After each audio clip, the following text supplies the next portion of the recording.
សារៈប្រយោជន៍ម្សៅកំបោរសរីរាង្គផ្ការំចុង3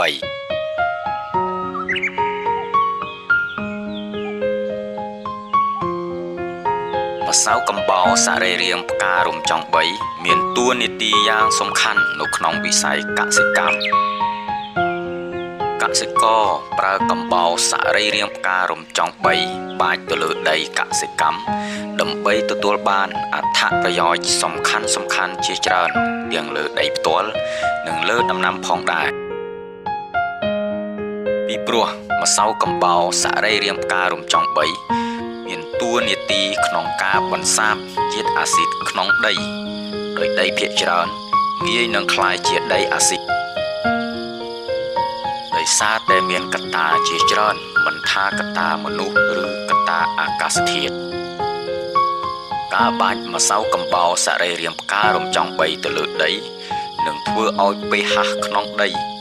មានលក្ខណៈល្អប្រសើរឡើងវិញដែលជាលទ្ធផលធ្វើឲ្យដំណាំស្រូបយកសារធាតុចិញ្ចឹមពីក្នុងដីបានល្អ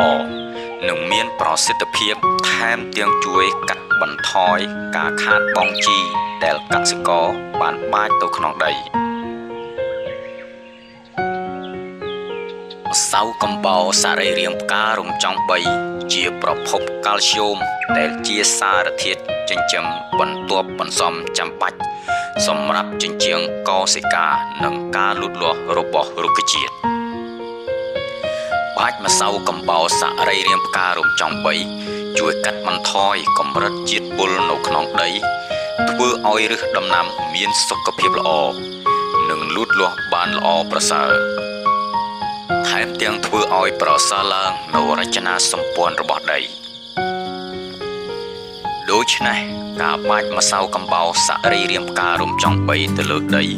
គឺជាការអនុវត្តដ៏សំខាន់មួយនៅក្នុងការគ្រប់គ្រងដីកសិកម្ម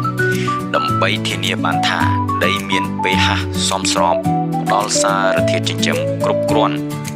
និងមានបរិស្ថានល្អសម្រាប់ការលូតលាស់របស់ដំណាំ